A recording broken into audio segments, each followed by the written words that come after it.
Merhaba değerli arkadaşlar, değerli dostlar. Zerdeş TV'nin yorum analiz programında tekrar bir aradayız. Bildiğimiz gibi konu ne yazık ki yine Orta Doğu. Bugün Orta Doğu'da olup bitenleri bir konumuzla tartışacağız. Konumuz değerli araştırmacı, gazeteci, araştırmacı Faik Bulut. Değerli arkadaşlar, Faik Bulut dediğimizde aklımıza ne geliyor derken Faik Bulut 1950 yılında e, Kars, Kazman'da dünyaya gelir ve Ankara Gazi Eğitim Enstitüsü'nün resim bölümüne kaydını yaptırır. 12 sürecinde yoğun olarak dünyayı kasıp kavuran 68 hareketinde katkıları olur ve bu süreçte Orta Doğu'ya geçer ve 7 yıl kadar Orta Doğu'da da kalır. E, Faik Bulut Arapça, Kürtçe, Farsça, İngilizce, Fransızca biliyor.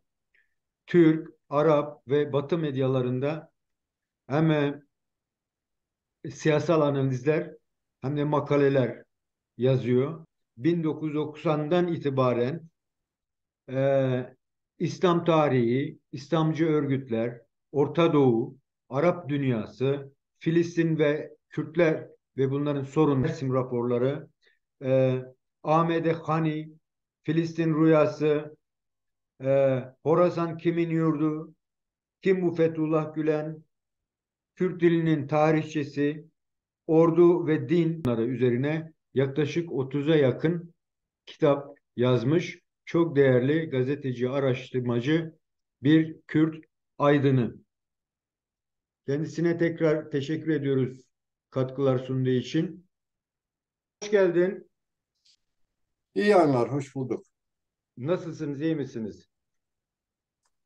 İyi diyelim, iyi olalım. Peki hocam. Hocam anlatmaya çalıştım ama eklemek istediğiniz bir şey varsa onu eklersiniz. Bir de son dönemlerde dediğimiz gibi çok yoğun bir Orta Doğu'da yeni bir değişim aşamasına giriyor ve bu değişimin kökeninde de Hamas'ın ve bağlı örgütlerin İsrail'e karşı bir çıkışları oldu ve sanki her şey yeniden farklılaşmaya başladı. Fakat çok derinlemesine bir konu aslında Filistin konusu ama biz 7 Ekim'e bağlı kalarak hep tartışmalar oldu. Dolayısıyla bu konuda yani Hamas'ın belki çıkış koşullarını çünkü Filistin Devleti 1988'de kurulduktan sonra ve iyi kötü BM'de kabul gördükten sonra sanki Hamas'ın çıkışı söz konusu. Oradaki o döneme ait gerek içsel gerek dışsal koşullar neydi Hamas'ı yaratan? Bu konuda bize neler söyleyeceksin hocam? By the way ben şeydeydim abi kaç sene 1997 galiba 97'de Kanada'da bir ay kaldım söyleşiler yapmak üzere. He? 97 ben daha Evet, yoktum. Toronto'da öyle Evet. söyleyeyim. İki konferans verdim. Bir Quebec'te bir de Toronto'da. Hı. Neyse o başka bir konu. Ee, Şuradan başlayayım. Hamas Müslüman Kardeşler Örgütü'nün ben bundan sonra İhvan diyeceğim. Müslüman Kardeşler Örgütü'nün kısacası İhvan. İhvan Hareketi'nin Mısır'daki kolu yani Mısır'a bağlantılı olan Gazze'deki kolu. Öyle Gazze. söyleyeyim. Yani Filistinlerin bir kısmı mesela Ürdün'de kolları var Müslüman Kardeşler Örgütü'nün ama esas olarak bu. Bir. İki, bunların çok eskiye gitmeyeyim ama işte Mısır İhvan Hareketi Mısır ordusuyla bir ara 1950'lerde 48'den sonra diyelim bir ara böyle ordunun bir milis gücü olarak, yedek gücü olarak Gazze'ye yani birkaç akın yaptı. Sonra bu Yasser Arafat ve diğer Filistinli önderler yani George Habash, Naif Hadner bunların ikisi Marksisttir. Yasser Arafat ve arkadaşları 1960'da 61'de ilk kurşunu atıp yani İsrail'e tabii bir eylem sırasında ilk kurşunu atıp Daha sonra kendi örgütlerini kurduklarını ilan ettikten sonra bir kısım ihvancı, bir kısım ama çok az kısmı bu hareketin içinde yer aldı. Çünkü ulusal yani Milli Kurtuluş Harekatı'dır şey açısından Filistinler açısından doğrusa hani sağcısı da olacak, solcusu da olacak, liberal de olacak işte e, Arap ülkelerindeki gibi İslamcısı da olacak. Fakat Evet. onlar yani nasıl Türkiye'de Türk İslam sentezi var. Onlar da Arap İslam sentezi üzerinden bu işi yapıyorlardı. Fakat pasif görev aldılar. Yani çok geri planda. Çünkü Arafat'ın kendisi Abu Cihad yani o FKÖ'nün Filistin Kurtuluş Örgütü'nün liderlerinden Abu İyyad bunlar aslında bir şekilde 1940'larda 50'lerde bir şekilde İhvan hareketiyle bağlantılıydılar. Evet. Sonra da bunlar baktılar ki İslamcılıkta bir şey yok. Yani Filistin'i İslamcılıkla kurtaramayacağız. O dönemde de sol da dalga yükseliyor. Hani Vietnam var, Kamboçya var, Laos var, Kızıl Çin var, Sovyetler Birliği var. Bağlantısız ülkeler var 77 falan. Şimdi Evet. bunlara bakınca böyle yani gelecek soldadır diye baktı. Eğer biz bir nispeten ama sol endeksli, sol eksenli bir ulusal kurtuluş hareketi oluşturursak bütün dünyanın bize yardımı dokunur. En azından sosyalist denen ülkeler bir, Arap ülkeleri zaten 22 Arap ülkesi var. İki, bir de bağlantısız ülkeler diye geçen 77 ülkeyi de sayarsan bayağı bir sayı kabarık gördüğün gibi. Evet. Ee, Böyle bunlar böyle devam ettiler.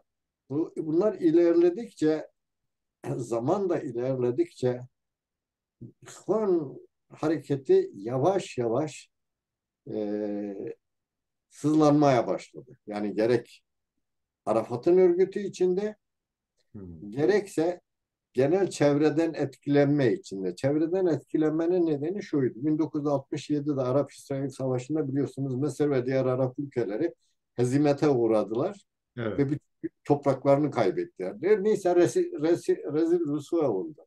İşte bunu fırsat bilen İslamcılar, örgütlü ya da örgütsüz, yani İslamcıların teorisyen örgüt, gördünüz mü siz Allah'a sırtınızı çevirdiniz, Allah da size sırtınızı çevirdi. Zaten milli kurtuluş şeyiyle gidemezsiniz. Siz ancak İslam yoluyla yani İslam'ı benimserseniz Allah'ın yoluyla giderseniz ancak bunu ki diğerleri yani Allah küfür eden de değildi. Yani namazında niyazında olan adamlar Arafatlar Evet.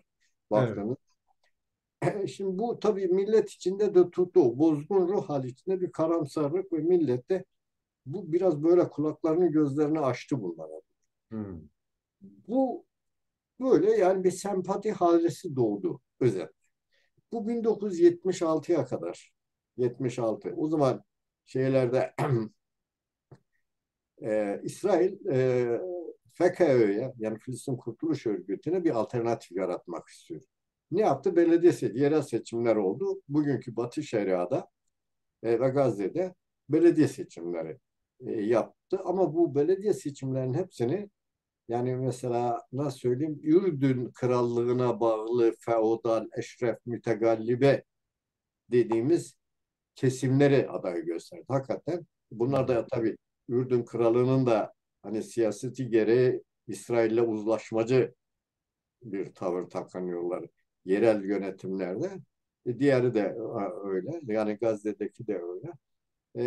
Fakat kısa bir süre sonra halk bunları benimsemedi belediye başkanı. Çünkü rüşvet, yolsuzluk falan filan da oldu ama zaten Filistin halkının davasını güdecek durumda değiller. Öyle söyleyeyim. Hmm. İstemezlerdi de. E, O zaman İsrail oturdu, kendi kendine düştü. Ya ben bu Arafat'ı, FKÖ'yü nasıl alternatif yaratırım? Şunu düşündüler. Ya bu Müslüman kardeşler uykudalar. Çoğaldılar da. Zaten bunlar Kuveyt'te, Suudi Arabistan'daki eski barınakları oraydı yani. Onların sığındığı yer, para aldıkları yer, bağış aldıkları yer Filistin adına oraydı. Yani onların baş destekçileri Kuveyt'ti, Katar'dı, efendim şeydi, Evet. neyse Suudi Arabistan özetle. Ya biraz da paralandılar. Yavaş yavaş bunlar Filistin'e gelmeye. İsrail'de bunların böyle bir hareketlilik görünce Bir de El Fethi içindeki sızlanmaları, serzenişlerini görünce ya bak biz bunları kullanabiliriz. Aynı bizde Türkiye'deki Hizbul Kontra dediğimiz nasıl hani Türkiye'de Kürt Evet. hareketine karşı kullan aynı. Kafa aynı kafa. Çünkü iktidarlar böl ve yönetle giderler. Evet. Bunları ne yaptı önce? Ha bu Avner Kohen yani İsrail'in din işlerinden sorumlu. Diyelim ki Diyanet Hı Başkanı hı. gibi düşünün. Evet. Diyanet İşleri Başkanı konumunda olan tabii bu arada İslam diniyle de ilgileniyor bu zat. Bu işin mimarisi. Dedi ki bak ciddi bir potansiyel var. Bunların yavaş yavaş bunlar getirdikleri Körfez'den petrodolarla bunlar işte imarathaneler kurdular. Aşevi vesaire biliyorsunuz o camilerin müştemilatında imarathane derler onlara. Evet. İmarethaneler kurdular, dergahlar açtılar, efendim camiler kurdular, mescitler kurdular. Bu arada işte çeşitli münasebetler diyelim ki Peygamberin kutlu doğumu, Ramazan bilmem ne bayramda bedava millete şey yaptılar, hani kurban eti vesaire vesaire. Baya bir kılcal damar hatta bazı yerlerde de sağlık ocakları gibi revirler, sağlık ocakları da açtılar. Hı. Yani Böylese bu toplumlar İsrail tarafından açılıyor. Bir de burada bir ya parantez işte açayım. hayır İsrail açmıyor yanlış anlamayalım. Hı. İsrail bunları görüyor. Bunlar açıyorlar. Fakat İsrail görüyor. Fakat diyor ki bunlar potansiyeli çok. Biz buna göz yumalım. İki, dışarıdan gelen petrodolarlar yani havale paraları akrabasıdır, kendisidir, Müslüman kardeşinin kendi elemanıdır. Kuvvetten Haliç'teki gönderiyor. Bu Filistin şeyine göre müthiş bir para. Diyelim ki 1.000 dolar gönderdiğinde Filistin'in belki 10 ayına yetecek kadar. Yani anlatabildim mi? Mesela İsrail o işte FKÖ sempatizanlarına ya da elemanlarına yasaklıyordu havaleleri. Fakat bunlara havaleler yapıyor. Gelin Avner Cohen'e çok basit. Avner Cohen diyor ki biz bunu yapalım. Bu işin mimarı Avner Cohen. Diyor ki biz Hamas, henüz Hamas yok. Biz Müslüman kardeşleri piyasaya çıkarım. Hocam Ya tam bu konuda ben bir şey söylemek istiyorum. Yani Filistin Kürtük ordusu bir sol bir tandanslıydı. evet, İlk dönemde İsrail'in de daha bir sosyal demokrat bir yapılanma olduğu söyleniyor. 1967'de de ciddi bazı sınırlamalar ve iki devletli bir çözüm süreci varken Avrupa'da yanındayken neden böyle bir şeye ön ayak olundu? Bu Arap devletlerinin gerçekten etkisi mi yoksa yani çünkü temelde bir bakıyorsunuz bir din savaşı oluyor, toprak savaşı oluyor. Yani yüzyıllardır bir yerde kalan bir halk var, otakton bir halk var. Bir şekilde geliniyor ama uzlaşma yolundan çok çatışmayı ortaya çıkaran bir süreç doğuyor. Yani sanki Batı ile Doğu'nun küçücük bir merkezde hesaplaşması gibi. Bunu nasıl yani algıladın? objektif olarak öyle sayılabilir. Yani sömürgecilerle yani sömürge altındaki sömürgeyle yönetilen halklar arasındaki bir kavganın devamıdır. İsrail bu durumda sömürgecilerin yanı bir de alt sömürgeci bir devlet.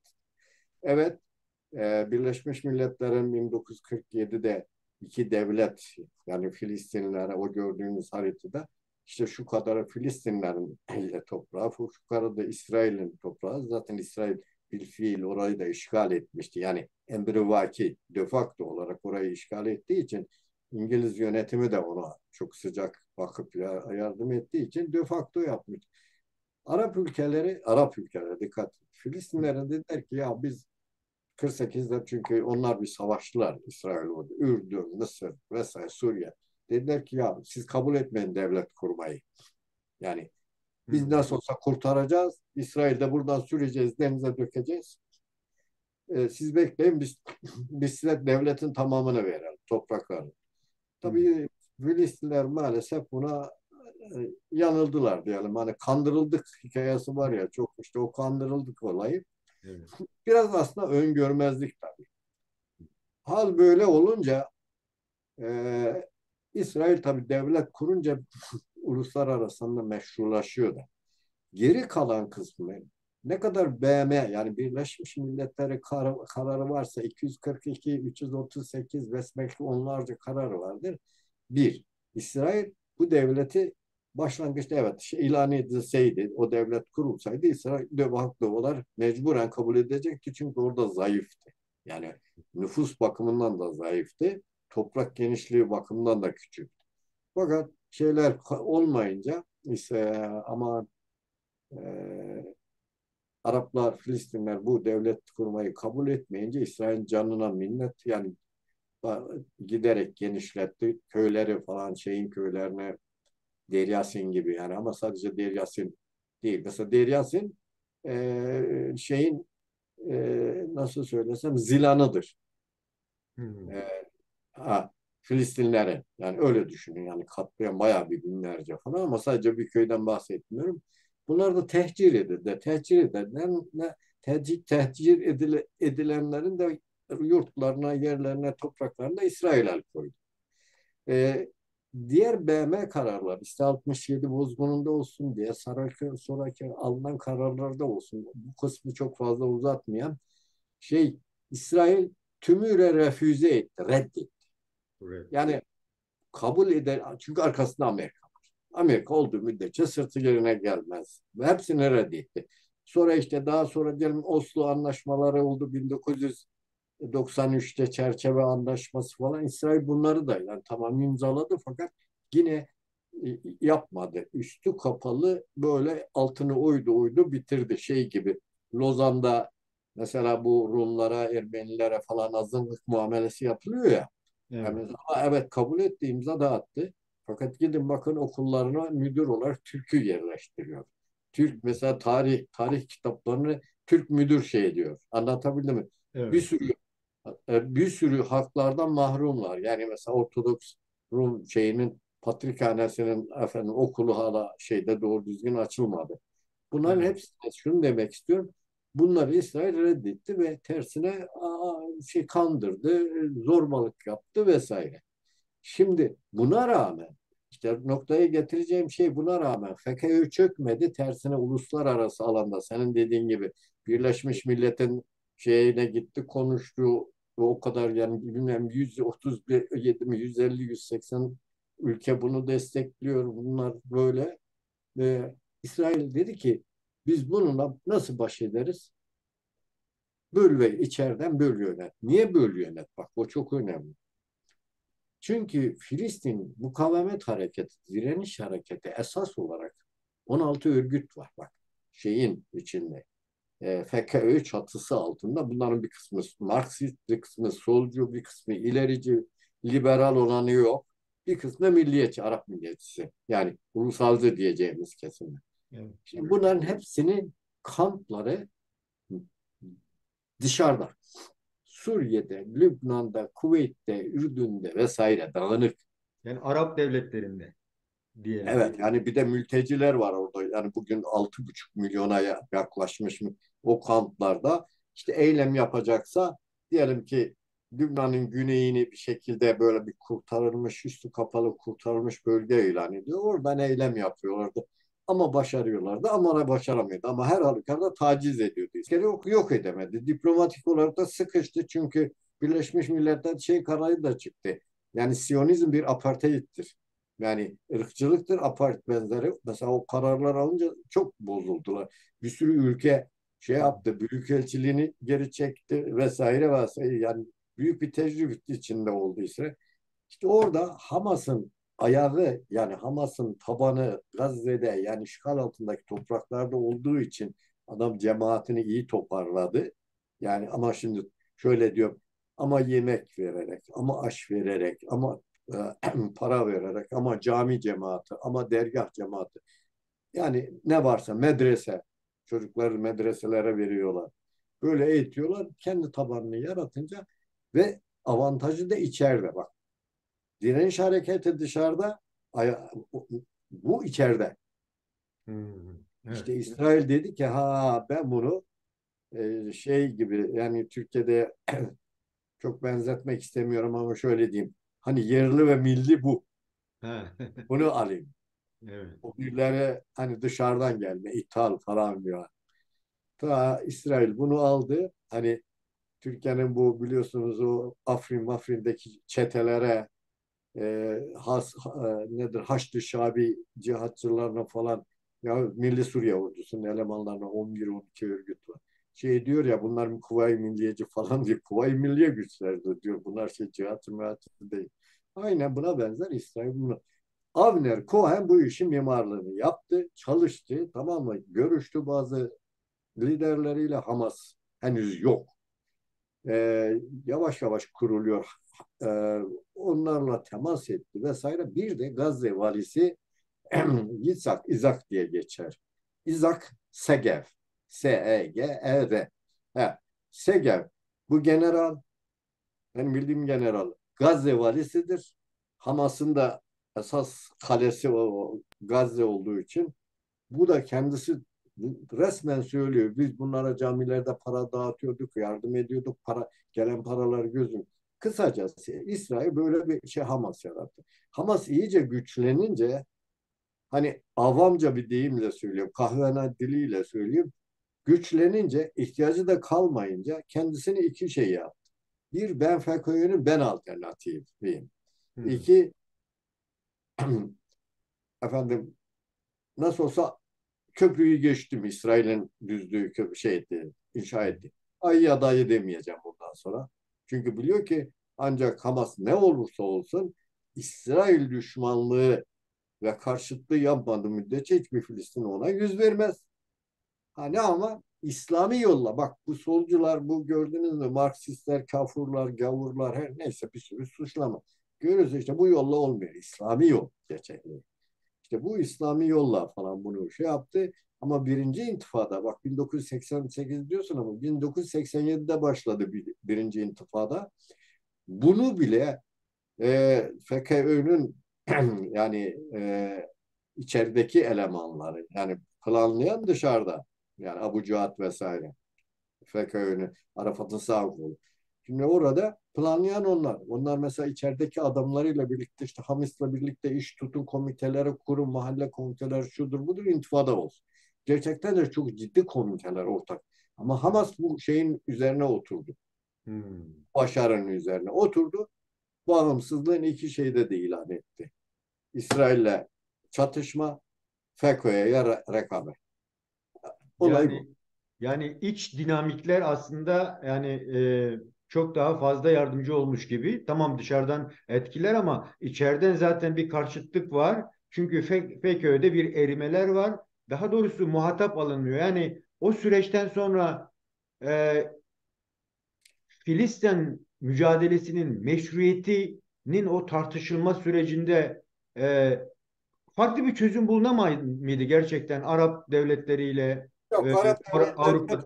Arap devletlerinin hepsi yani sözde destekler ama alttan köstekler. Bunu bir defa bilmek lazım. Yani bir bütünlük içinde değiller. Arap devletleri sınıfsal şeyler. Bir sürü gerici, eşraf görüyorsun o şeyleri.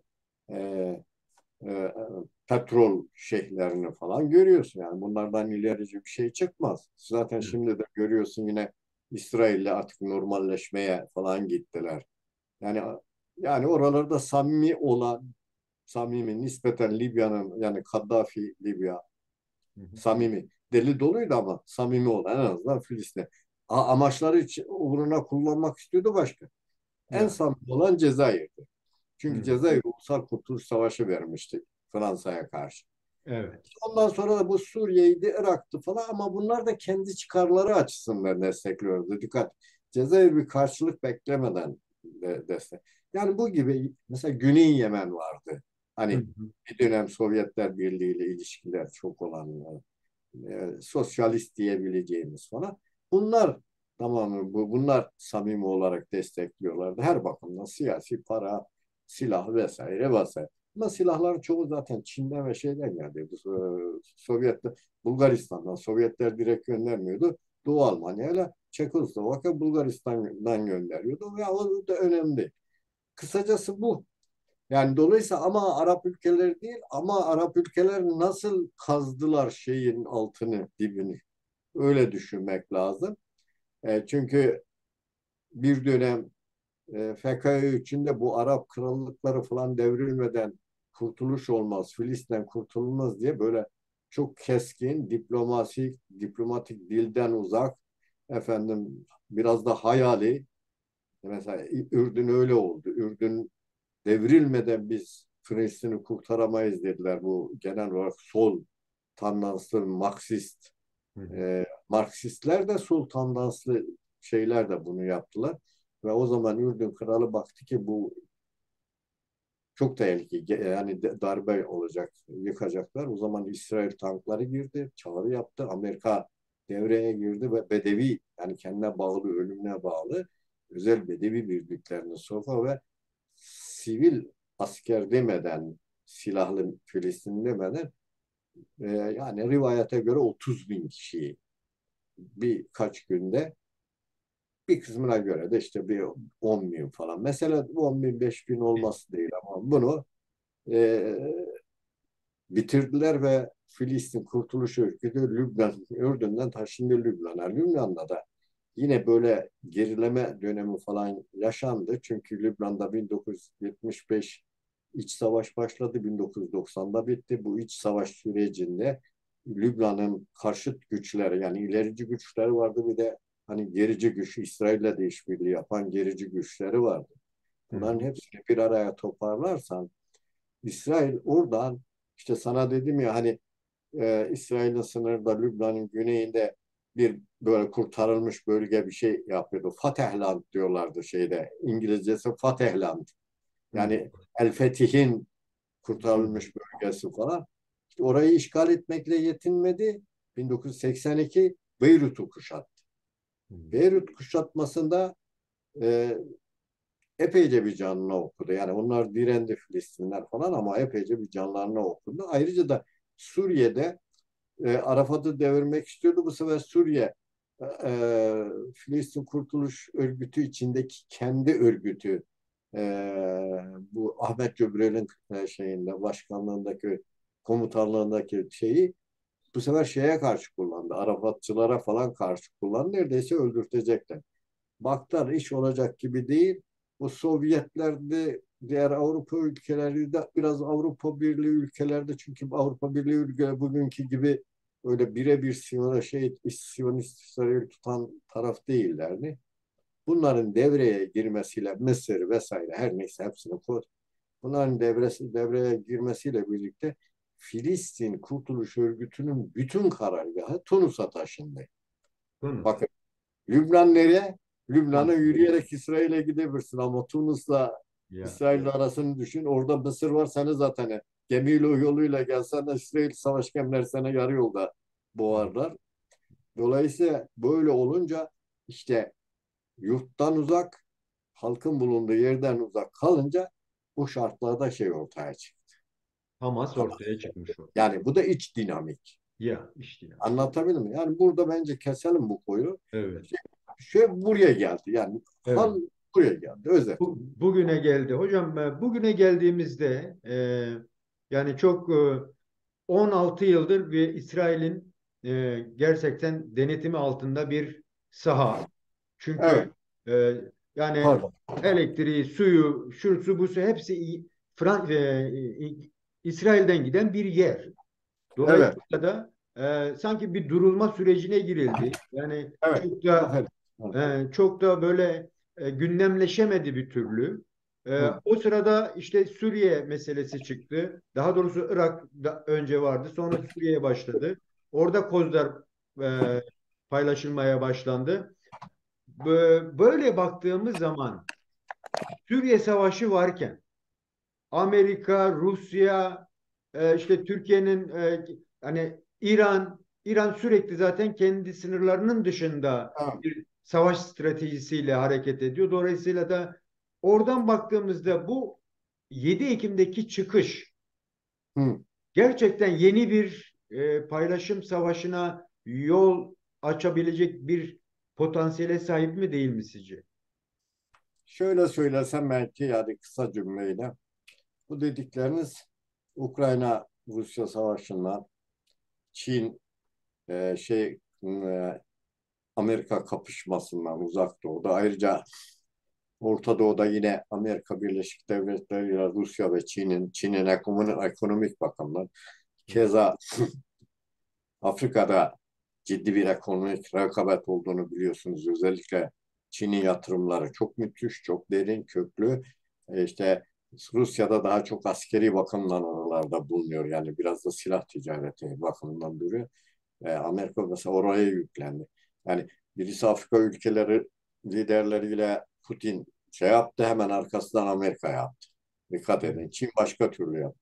Aslında paylaşılmak üzere rekabet halinde, yani bu dünyanın pastasını paylaşmak üzere rekabet halinde olan devletler zaten bir şeydeydi, bu kavga içindeydiler. Evet. Ha, orada ne oldu? Amerika hani bu Ukrayna'da biraz savaşı nedeniyle biraz, yani işte bu İran'la da malum bir nükleer anlaşması yapmışlardı daha önce. Biraz da Suudi Arabistan'la İran'ın barışmasını tabii şey sağladı, Çin sağladı. Bunların hepsini bir araya toplarsan Amerika artık ben buradan askerlerimi çekerim dedi. Yani azaltacağım dedi. Orta Doğu'da da benim esas hedefim Pasifik, Uzak Doğu, yani Evet. Çin özellikle. Ben Orta Doğu'da mümkün oldukça şeyi azaltırım. İşte o Trump aptallığının Hmm. o askerlerini bu artık bana ihtiyaç yok falan diye Rojava'dan çekmesi ve onun arkasından Türkiye, tabii Türk askerinin falan o bölgeye operasyonu yapıp işte malum iki bölgeyi, Afrin'in dışında iki bölgeyi alması, hep bunlar böyle çekmenin sonucu. Amerika bu sefer baktı ki yani İsrail, işte Hamas'ın bu baskını, ki Filistin tarihinde görülmemiş bir baskındır. Hem sayı bakımından hem yankısı bakımından. Ben işin şeyine kaç kişi öldürdüm Yani, meselesine değil. ya. Değil. Ha, denklemin başka türlü oynanmasına yol açtı. Mesela Amerika uçak gemilerini gönderdi. İngiltere göndermeye başladı. Ve NATO da göndermeye başladı. Çünkü Amerika dedi ki İsrail'in ordusu artık zayıflıyor. Eski gücünde değil. Bir. Yani bu gizli görüşmelerde. Yani şey olsaydı ben makalelerimi paylaşırdım, ya da Independent Türkçe'ye benim adımı yazarak girerseniz makalelerim orada haftada bir defa yayınlanıyor. Onu sırasıyla okursanız anlarsınız. Şimdi mesele bu sefer dedi ya Blinken geldi, Dışişleri Bakanı. Tabii görüşmelerle dedi ki artık yok, biz Orta Doğu'dan eleştiriler de var Cumhuriyetçi Parti'de. Tamam. Biz Orta Doğu yok. Kuvvetlerimi azalttık, gördün mü neler oldu? Biz yeniden Orta Doğu'ya dönmek zorundayız. Çünkü bu gibi şeyler hiçbir zaman mutlak değildir. Evet. Olaya göre, gelişmeye göre değişir, dönüşür. Bu bakımdan bakarsanız şöyle iddiada bulunamam. Yani Hamas bütün dengeleri değiştirdi. Mümkün değil. Yani şey manada, yani küresel ölçekte alın, bir Hamas'ın gücünü alın, bir Ukrayna'da Sovyet'i alın, bilmem neyi alın, Sovyet'i, Rusya'yı alın. Yani bunu, o İran'ı alın, ona göre şey değil. Ama bu denklemin nasıl oynanacağını, yani devletler oyunu dediğimiz satrançta, jeopolitik dediğim konumda, bu diyelim piyonu mu oynayacaksın, veziri mi oynayacaksın, kaleyi mi oynayacaksın, bunu değiştirdi. Hmm. Denklemi bozdu. Yeni bir denklem kuruluyor. Henüz denklem tam belli de değil. Yani Hamas'ın yaptığı kritik şey bu. Hocam bu Yani noktada bir şey mesela şeyin canı tamam, bunlar Siyonist sempatizanı, Almanya işte o Hitler'in kompleksi, yani o Nazilerin kompleksi nedeniyle gelip gidiyor. Fakat Avrupa'nın birden böyle canhıraş hane gelip onlara sarılması, yani başbakanlar, devlet başkanları, Biden gitti savaş kabinesine oturdu. Yani uluslararası teamüle aykırıdır. Bir başka devletin başkanı gider oturur mu? ya. Anlatabiliyor. Yani ve mesela şu anda savaşta fiilen değil ama bir sürü uzmanı, askeri uzmanı ve subayı İsrail karargahında beraber yapıyorlar, plan yapıyorlar. Acaba kare hareketini nasıl başlatacağız? Evet. Bunu böyle desek daha doğru. Yani sorunun cevabı bu. Peki hocam. Bir de ve bu noktada şeyi söylemek istiyorum. Yani aslında bir konsept vardı gibi, ta şeyde Karabağ'da başlayan, yani 100 yıldır belli statüleri olan bölgelerin artık tamamen o ekonomik kanalları etkilemeyecek bir yapı vardı. O halledildi. İşte ne bileyim, Afrin'le başka bir şey halledildi. Filistin'i de artık sorun olmaktan çıkarmak lazım ki iki tane çok ciddi boğaz İşte var. evet. Yani bu da etkiledi mi? Filistinlerin tepkisi buydu esas olarak. Yani tamam, hala onların şiarı, yani sloganı, ana sloganı bu ikinci defa işgal edilmiş. Yani 1967'de işgal edildi ama 1993'te bize bir takım haklar sözde verildi kağıt üzerinde ama tekrar İsrail o kağıtları falan çöpe attı. Bizi yeniden tekrar işgal ediyor, yetmiyor. İşte Gazze'lerin hepsini götürüp Mısır'ın Sina çölünde yerleştirecek. Böylece artık Gazze'de bir Filistinli kalmayacak. Bir de şöyle bir planı vardı. Efendim, Batı Şeria'dakileri, özellikle Eriha bölgesi, Çukur bölgesi, Jericho diye geçer İngilizce. Şimdi o bölgeyi tarım bölgesi. Yani ciddi bir tarım ambarı gibidir. İşte o bölgeyi yeniden ele geçirmek istiyor İsrail. E, ve dolayısıyla hem oradaki mülteci, yani içerideki mülteci Filistinleri, bakın, hem de yurt dışından gelecek, yani Birleşmiş Milletler kararına göre gelecek, dönecek olan Filistinleri bu Batı Şeria, yani Filistin toprağına, yani baba ocağına yerleştirmekten ziyade böyle bir öneriyle gittiler.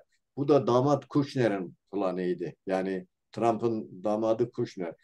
Evet. Suudi Arabistan'la Ürdün arasında geniş bir çöl bölgesi var. O çöl bölgesi bağ, bahçe, bostan yapacaklar cennete. Sözde cennete çevirecekler. Filistinleri götürüp oraya Yerleşti. yerleştir. İşte Ürdün korktu çünkü burnunun dibinde zaten hani kendi halkının içinde, yani yönettiği halkın %60'ı zaten Filistin'e. Onlar da gelirse hedef %100 neredeyse. Yani Kendi Ürdün ikisi belki kaldı. iktidarından korktu. Suudi Arabistan belki razı olurdu falan, nasıl olsa Allah'ın çölü falan diye. Fakat bu sefer Filistinler reddetti. Bazı ülkeler buna karşı çıktı. İran falan da karşı çıktı. Suriye karşı çıktı. Cezayir karşı çıktı. Bu karşı çıkış daha çok da halk, Filistinlerin kendisi karşı çıktı örgüt olarak. Hı Yani hı. Mahmut Abbas artık bugün şeyin bir valisi pozisyonunda, İsrail'in.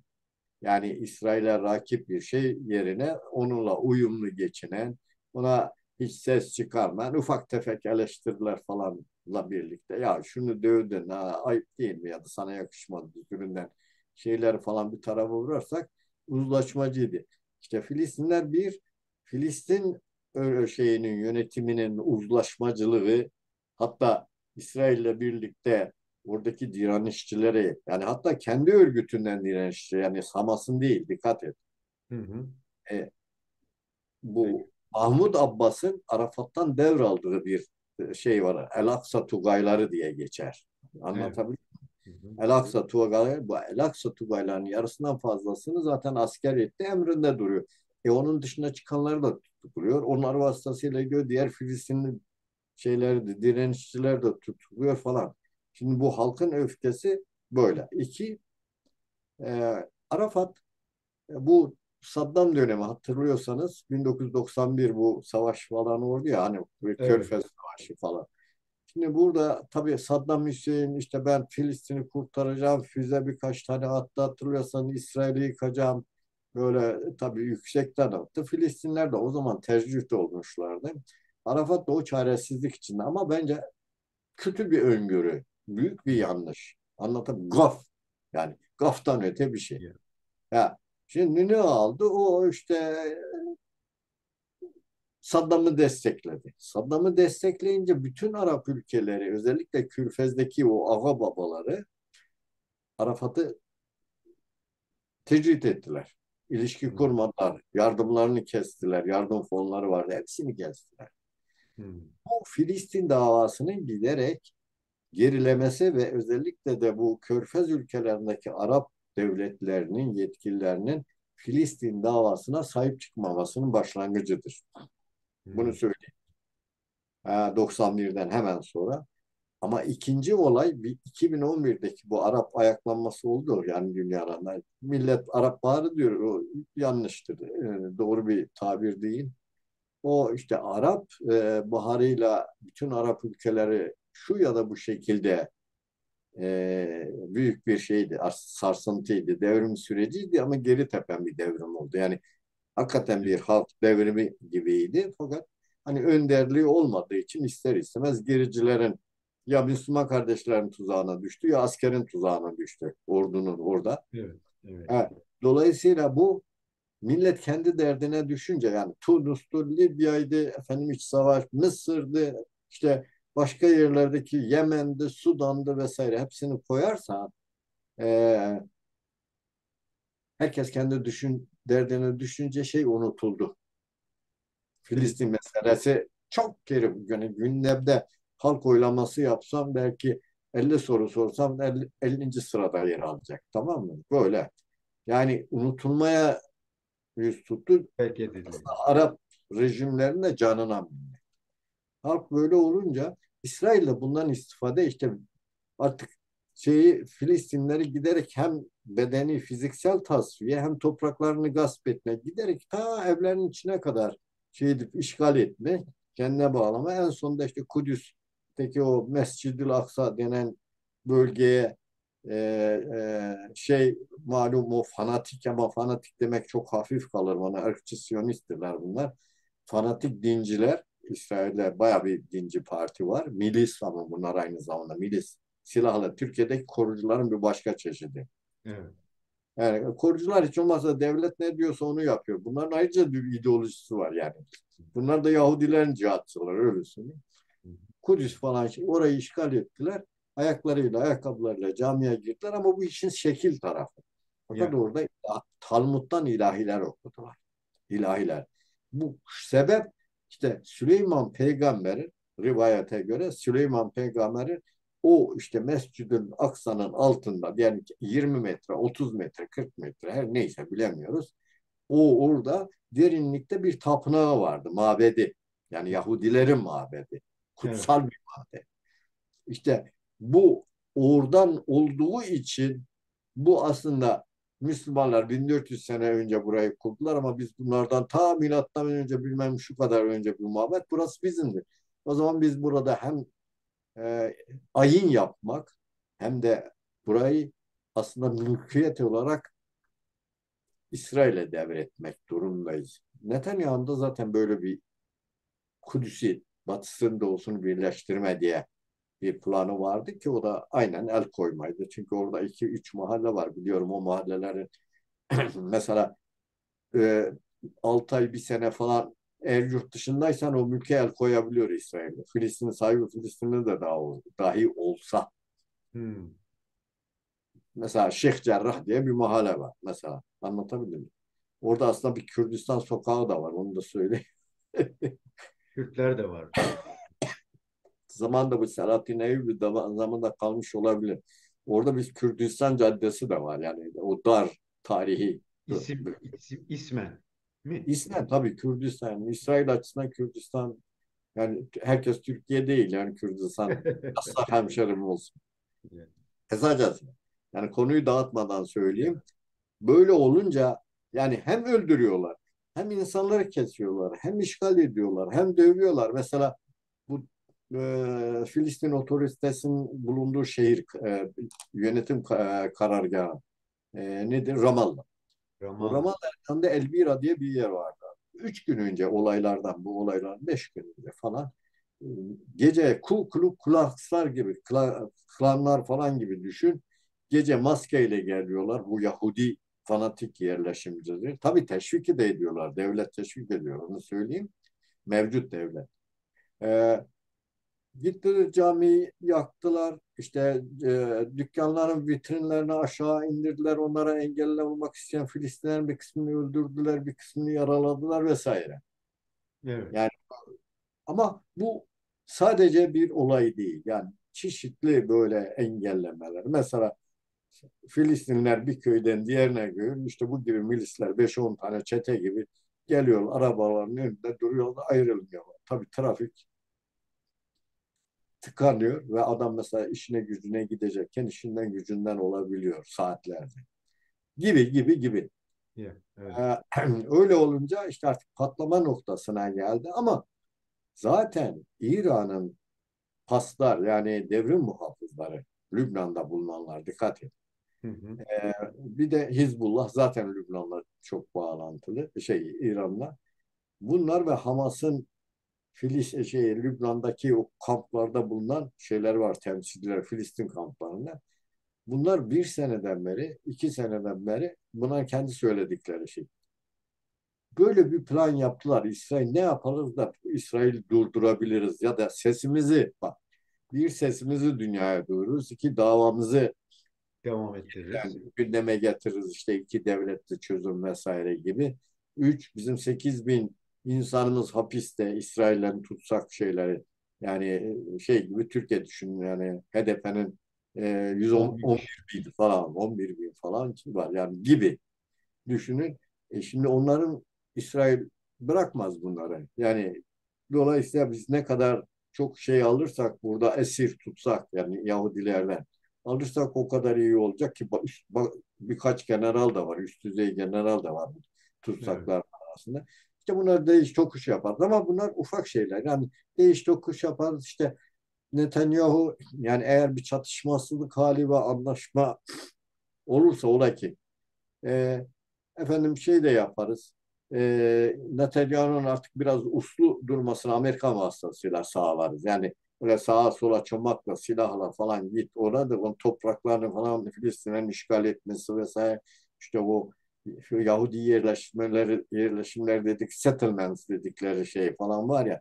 Şimdi onların durdurulması çünkü uydu kentler kuruyorlar Filistin toprakları için. İşte onlar gibi gibi gibi palyatif şeyler olursa bu bir ama esas bizim hedefimiz diyor dünyaya yeniden davamızı Hatırlat. duyurmak, tartışılmasını sağlamak nihayetinde iki devletli yani İsrail yanında bir de Filistin devletinin zaten 93 anlaşmasına 1993 anlaşmasında bu vardı. Filistin devletinin fiilen yani sizin 88'de kuruldu dedi ilan ettiler. Fiilen kuramadılar ne yazık ki Ha, ilan var, evet. kurulmasını sağlamak özetle.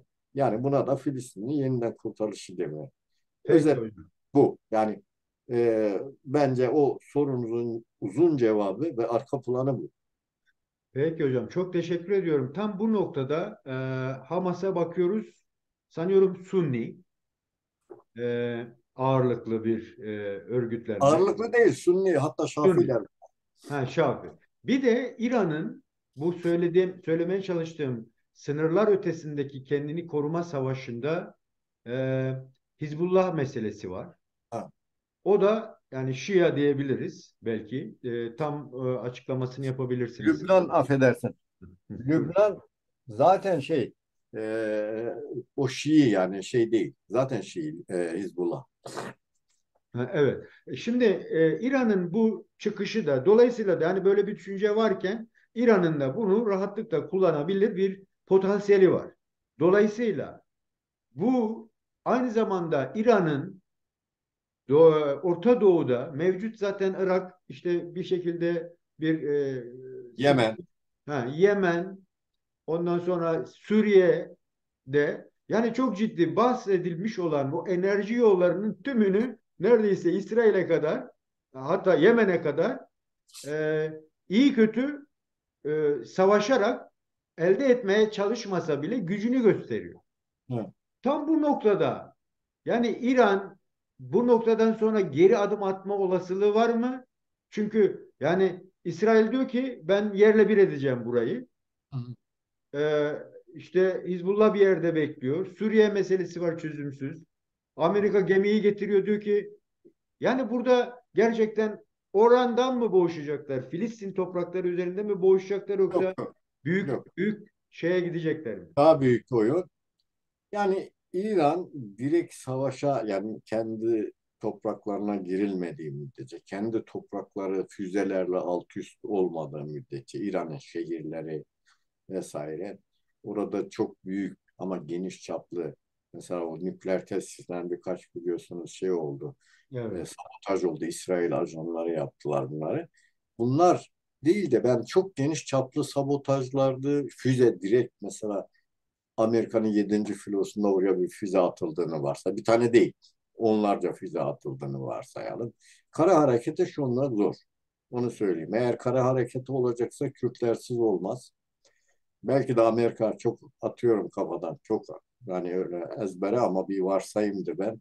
Hiç yabana atmamak lazım. Amerika hem Rojava'ya sahip çıkar hem de Rojava'daki belli güçlerle Güney Irak'taki peşmergeleri bu taraflara kaydırabilir İran'a. Çünkü Kürtlerin de böyle bir derdi var. Yani İran'ı e, efendim yenilirse, rejim düşerse olur ya, Hı hı. atıyorum kafadan. İşte oradaki 8 milyon, 9 milyon, 10 milyona yakın Kürt de bir şekilde kendi haklarını elde eder diye bir Hı. şey var. Yani bunun bir kısmı da biliyorsunuz şeydir. Bir kısmı PKK bağlantılıdır ama genişi KDP bağlantıdır orada. Şimdi bu bir. E, İran'da ama direkt savaşa girmeyecek kadar zeki ve kurnazdır. Onu söyleyeyim. Yani o öyle kolay değil. Onun 2500 yıllık onların bir tecrübesi var yani. Dış politika anlayışı var. Bu bir. Ama zaten İran şu anda bile bir şekilde dolaylı olarak savaşa girmiş vaziyette.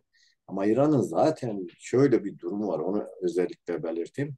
Artık şey konsepti milli sınırların içinde işte sipere yatacaksın filanca kendini koruyacaksın yok. Şimdi yeni konsept bak dikkat et bütün ülkelerde Türkiye'de öyle yaptı. Bizim Evet. İslaki milliyle yetinmiyoruz işte bizim Kerkük Halep'tir diye getirdi Rojava'daki Kürt topraklarını ele geçirdi. Dikkat et. Bak Evet. orada bir kemer oluşturdu. İşte gidip Libya'da bilmem hani orada işte benim neydi mavi vatan falan diye dikkat et. Bu tarafta Karabağ, Evet. Azerbaycan diye yani milli yani şu anda çizilmiş sınırların dışına halka şeklinde yani koruma halka ama bunlar zaten yayılmacı ve işgalci halkalardır. Dikkat et. Hı hı. İran'da kendilerine direkt yani topraklarına gelmesin diye Yemen'de Husileri Suudi ve Körfez ülkelerine kadar destekledi. Dikkat et oraya uğraşmaktan İran'la uğraşamadılar. Bu tarafta Hizbullah'la da yeni değil. Yani 1900 ben hatırlıyorum ben Filistin kamplarında olduğum zaman bu Hizbullah'ı sonradan eğitenler yani şu anda değil. Yani Hizbullah'ın ortaya çıkmasına yardım edenler eskiden o kamplarda Filistin giden kamplarında bulunan İranlı o zaman devrimcilerdi falan. Hı. Mustafa Çamran diye birisi vardı. Yani Hizbullah'ın Hizbullah olarak mimarisini, planını falan yapan bu. Da o zaman Hizbullah mesela ne yaptı? Tuttu, hatırlıyorsanız Beyrut'ta benim bildiğim kadarıyla faili meçhul bir bomba patladı. 281 mi, 31 mi, 41 mi falan Bahriyece yani Marines. Hı. Amerika hemen oradan çekildi. Hı. Anlatabildim mi? Yani İran o uzantıları vasıtasıyla e, Yemen'de var, şeyde var, Lübnan'da ve Suriye'de de hem değeri zor da mesela Kürtlere karşı kışkırtan İran'ın şeyleri var, hava var. Haçlı E, Şebiler dediğimiz Haşit grup. Şabi'nin dışında. Yani Hı. Fatımiyun var, Zeynepiyun var falan filan. Mesela Fatımiyun Afganistan'dan getirilmiş Şii milisler. Fatımiyun da özel olarak İran'ın emrinde olan Iraklı Şiiler. Anlatabildim mi? Hocam bu Şey, noktada bir böyle kafa karıştırıcı bir şey var hiç dokunulmayan. İdlib'in burada kullanılabilme olasılığı var yok. mı? Çünkü Golan Tepeleri vesaire. Yok yok yani İsrail tabii elinden gelirse çok sıkışırsa onları da destekler oradaki cihatçılar bu hiçbir şey hani olmaz deme olmaz imkansız değildi olasılık fakat hani ölüm kalım şeyine girdiği müddetçe bunu yapabilir Hmm. yani hemen yapmaz şu anda şeyi yıpratmak yani o Halep Şam'ı vuruyor havadan dördüncü beşinci de orada e, Suriye'de aşağı yukarı 600 milyon küsur askeri üs var yabancı. Bunların 20 küsuru Amerika'nın malum Rojava'da. Bir de Tanf diye bir bölgede Ürdün sınırında. İşte Rusya'nın 5-10 tane var. Onun dışında Türkiye'nin o hani Bölgede var. Yani. askeri bakımdan ele geçirdiği bölgelerde var. Dolayısıyla bu 600 küsur üssün içinde 531 üs İranlara aittir. Wow. Ha, şimdi o wow dediğin şey dolayısıyla mesela bu binleri buluyor. Devrim muhafızları, son derece özel harekat. Bunların bir kısmı uzman, bir kısmı rokette uzman, bir kısmı bilmem Suriye askerine yardım ediyorlar. Hem de ayrıca kendileri Hizbullah'a yardım ediyorlar falan. Hani Hizbullah'ın da yanında bir o kadar değilse bile yani Hizbullah'ın epeyce bir şeyi var yani. Toplasa herhalde seferberlik yapsa bir 100 bunu bulur milisi. Ama elde ne varsa 30 bin, 40 bin her neyse çok da kuvvetli. İran dolayısıyla İran'la savaşma böyle oluyor şunu. Yani aslında epeydir bu başlamış. Bir Dikkat et. sürekliliği var. Haçlı Şabi de Kürdistan'da. Hani Amerika'nın bazı karargahları var. İki Kürdistan hem Rojava hem diğer Kürdistan'da. Karargahlar oraya habire dronlarla saldırıyorlar. Bazen füze, roket falan filan atıyorlar. Şu atıyorlar. Şeyde de son Amerikan tesislerini vurdular hatırlıyorsan. Evet. Zor yakınlarında bu Kemal denen yerlerde. Şimdi bunların hepsini üst üste toplasan şimdi İran yıpratma savaşı, vurkaç taktikleri yoluyla bir taraftan Amerika'ya diyor ki üstüme gelme. Anlatamıyorum. İkinci taraftan da işte Filistin'i destekleyerek bazı Arap ülkelerine kendine göre destek. Yani en azından kamuoyu. Gerçi kamuoyu hiçbir şey yarar. Bu bütün ülkelerde kamuoyunun hiçbir şey yok. Kamuoyu silahlanıp diyelim ki hani şey etmediği müddetçe yani İran'a, Suriye'ye, sınıra falan gitmediği müddetçe kimsenin kamuoyu kimsenin umurunda değil. Ama işte bir sempati halesi yaratmaya çalışıyor ve tabii kendini güçlü göstermeye çalışıyor. Yani kendisinden uzak bölgelerde olması Evet. gerek. İran bu taktiği şu anda gidiyor ama İran'ın üzerine gidilirse kara operasyon ki çok zordur, çok zordur. Bu başka bir şey. Peki. Buna Rusya dahil olabilir falan sonradan. Peki hocam, tam bu noktada İran'la başladık. Bu süreçte 7'sinden belki 10 gün süreyle Türkiye'den bir haber çıkmadı. Yani doğru dürüst bir karşıtlık vesaire. Daha doğrusu öbür ülkeler de öyle. Sadece batılı ülkelerde bir e, gidip dayanışma yapıldı İsrail'le. Ancak çok ilginçtir. Bu olaydan önce de bir hafta önce de Türkiye Rojava üzerine böyle bir girişler yapıldı. Ha, Ve he, boşluk. ya şu an hocam sorumu bitirebilir miyim? E, Ondan sonra saflar netleşti gibi. Yani sanki İran, Türkiye, Çin, çünkü Çin de bir şeyler söyledi. Sonra işte bu Hamas'ı sahiplenmesi Türkiye'nin, Putin'in işte Moskova'da Hamas'ın temsilcilerini ağırlaması. Yani gerçekten de o beklenen saflaşma gerçekleşti mi sizce? Yani net değil ama henüz böyle şey oluyor. Yavaş yavaş hani herkes yerini bilmeye başlıyor. İşte İran'ın Şii olup Hamas'ın Sunni olması da bu kapsamda değil. Yani mezhep temelinde değil. Kim kime ne kadar muhtaç? Bak İran Ermenistan'la ilişkiler çok iyi biliyorsunuz. Ermenistan nedir? Hristiyan. Değil mi? Evet, Rusya ile ilişkileri çok iyi. Değil mi? Sonuçta İran şunun Hristiyan yani devletlerin çıkarı şunun Hristiyan, bunun gavur, bunun bilmem Müslüman olmasına bağlı değil. Arap ülkeler birbirine gidiyor. Hepsi Müslüman. Görmüyor musun?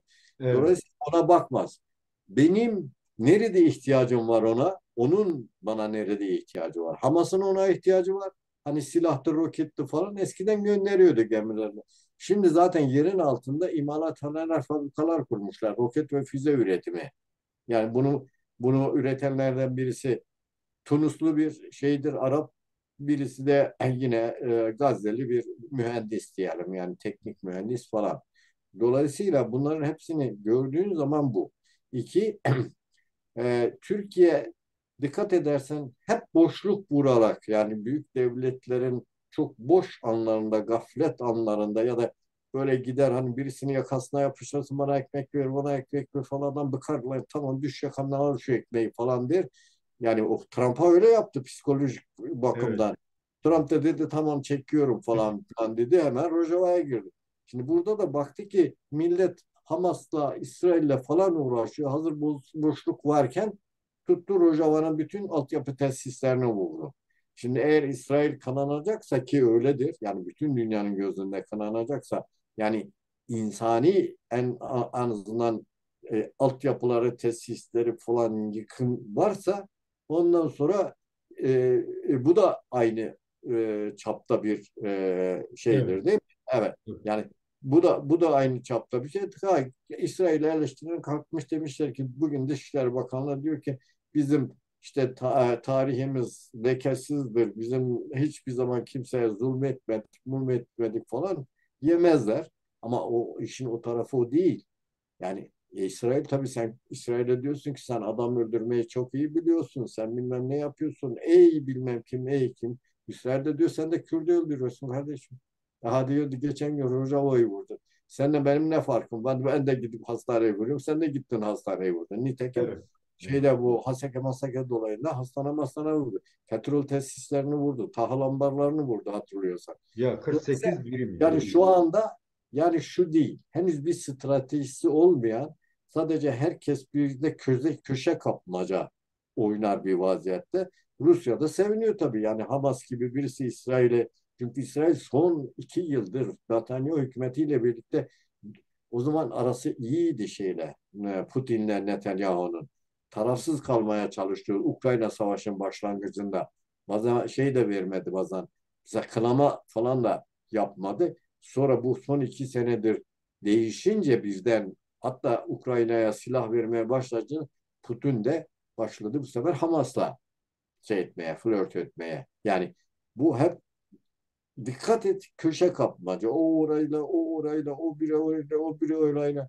Şimdi kim nerede boşluk. Şimdi burada da baştan şimdi ne yardan olmak ne serden olmak istedi Tayyip Erdoğan.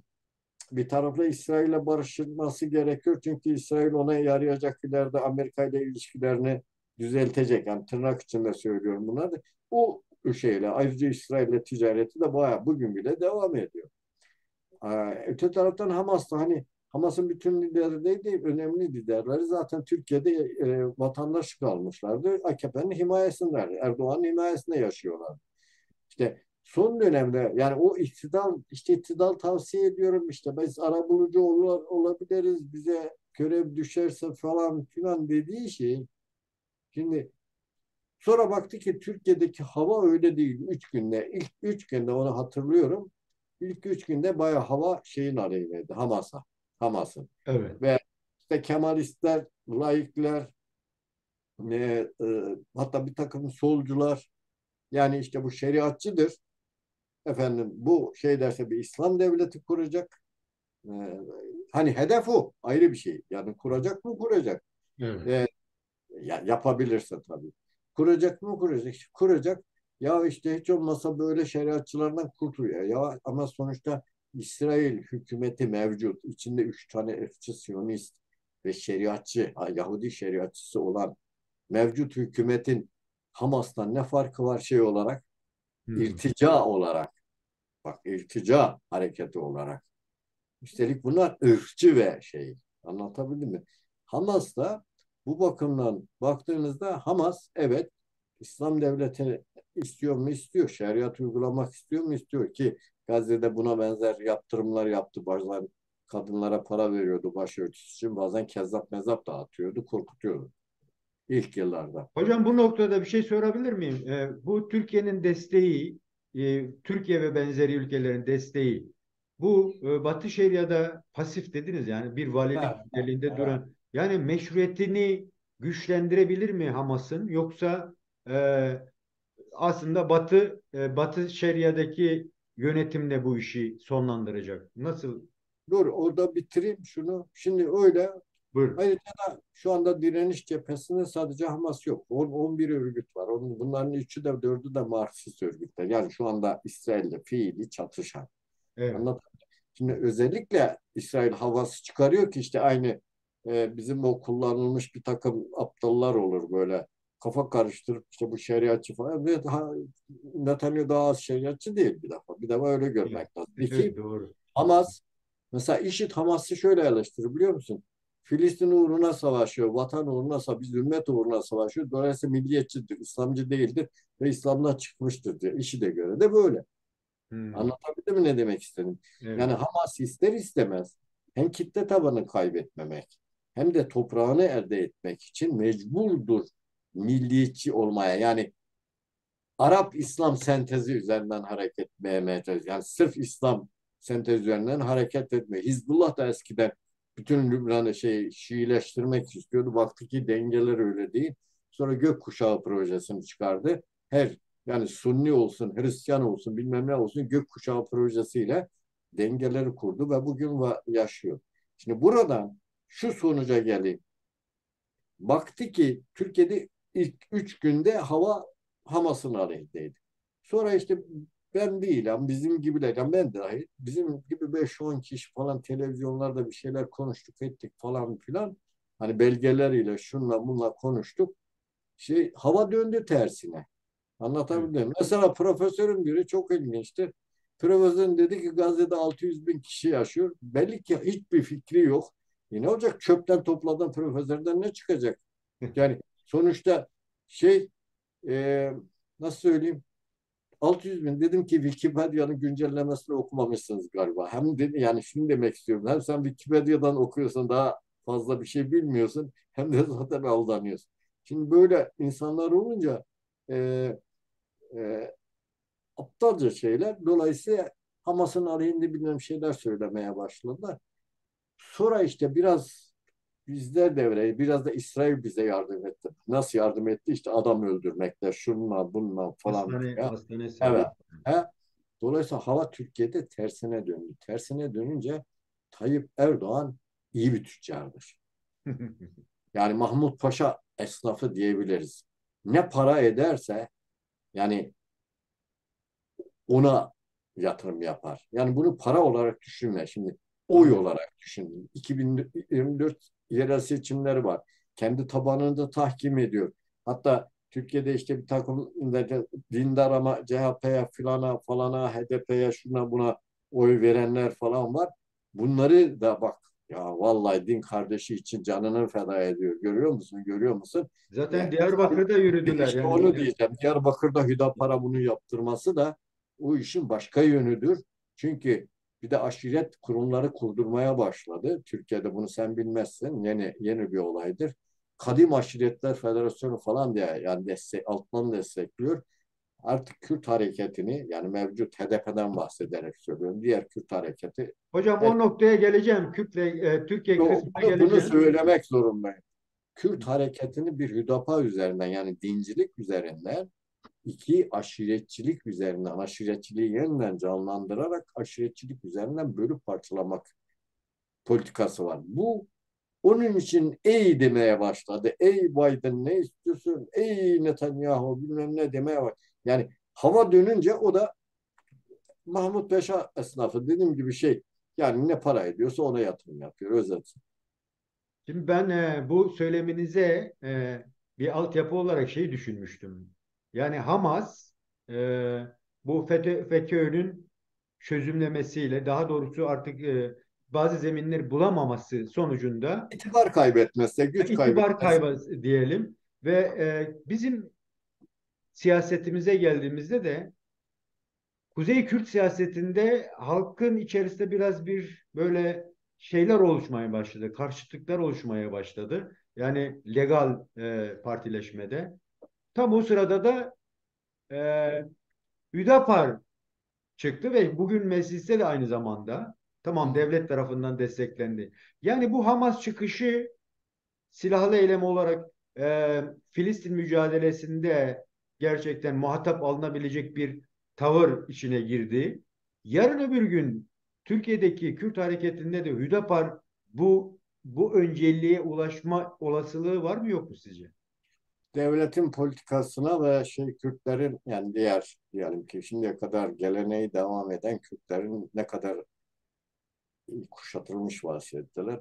Bu kuşatmayı ne kadar yaracak, ne kadar aktif politika yapacak, ne kadar direngen olacak şeyine bağlıdır. Ama bu bir gerileme falan gösterilirse, hatta oralarda bölünmeler, parçalanmalar falan olursa kuşkusuz yani bu boş kaplar hikayesidir.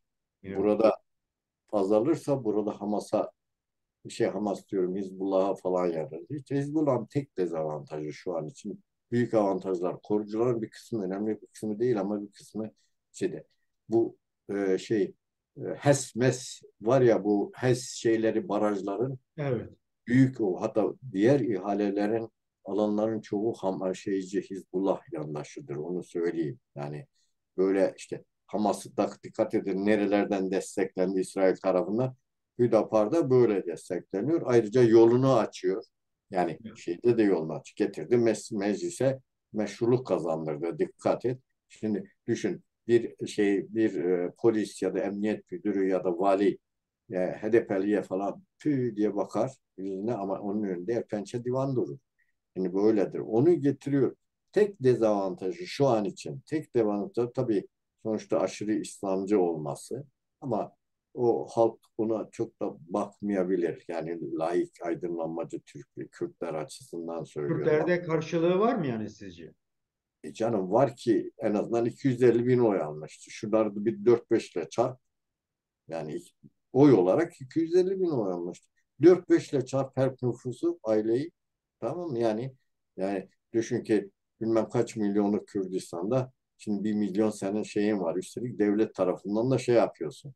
Destekleniyor. E, e, o yüzden e, bu şeyin bir parçası yani Kürt toplumunu bölüp parçalarını kutuplaştırmanın bir parçası. Onu özellikle söylemiş olayım. Ama bu Kürt hareketinin e, ister yasa dışı olanı ister en azından meşru yasa parlamentoda şey yapan bunların ne kadar zeki plan yapacaklarına, ne kadar oyunu nasıl oynayacaklarına anlatabildim mi? Ve jeopolitikte ne anladıkları, dünya dengelerini ne kadar anladıkları, bölge dengelerini ne kadar anladıklarına bağlı olarak söyleyebilirim. Ama benim gördüğüm çok fazla diplomasiden anlamıyorlar. Rojavalar bundan çok daha iyi Hı anlıyorlar. hı. Kandil'dekiler de anlamıyorlar. Açık söyleyeyim. Anlamıyorlar. Anlasaydılar yani ben bunu eleştirdim de yazımda ve yani herkesi ilan ederek yani burada gıybeti yapmıyorum. Ee, Anlasaydılar Kemal Kılıçdaroğlu lehine günlerce televizyonlarda propaganda yapmaz. Biz Kemal Kılıçdaroğlu sana ne ya? Yani sen dağdasın. Zaten senin deyim yerine seninle aynı düşünceyi taşıyan meşru bir parti var. Bu parti zaten söylüyor. Diyor ki biz hani muhalefete vereceğiz. Kılıçdaroğlu'nu yani eğer tabii şartlarımız uyarsa vereceğiz falan. Sen o ikide bir falan ne işte ben buradayım densiz olmaz falan ya daha doğrusu bak ben söylüyorum aslında onlar söyledi benim söylediğim tarzından yanlış politikalardı. Afrin'i de böyle kaybettiler. Afrin politikasında da yani bir ara onların buradaki onlara yakın düşünen diyelim. Yakın düşünen çünkü yanlış olur buradaki demek temsilci. Yakın düşünen, aynı fikirleri falan taşıyan birisine sordum. Siz Afrin, yani ben Afrin'i görmüşüm eskiden. Yani çok dar bir alan. Yani Türkiye'ye göre, Kandil'e göre çok dar bir alan. Evet dağılma var ama çok öyle cudi mudi gibi falan filan değil. Dedim ki ya siz tanka, topa, uçağa falan ne kadar dayanacaksınız falan. Yani yol yakınken bence şöyle yapın. Minbiç gibi yapın. Minbiç'te hatırlıyorsanız Rusya ile Suriye'ye davet ettiler ama siyasi yönetim SGD'de kaldı. Dikkat ediyor musunuz? Siyasi idare. Ama Yani hocam o sıra o dönem hatırlarsanız Suriye sahiplenmek istediği e, Sovyetler sahiplenme yani Rusya Sovyet dediğim sahiplenmek Rusya. istediği Evet. ama Hala öyle.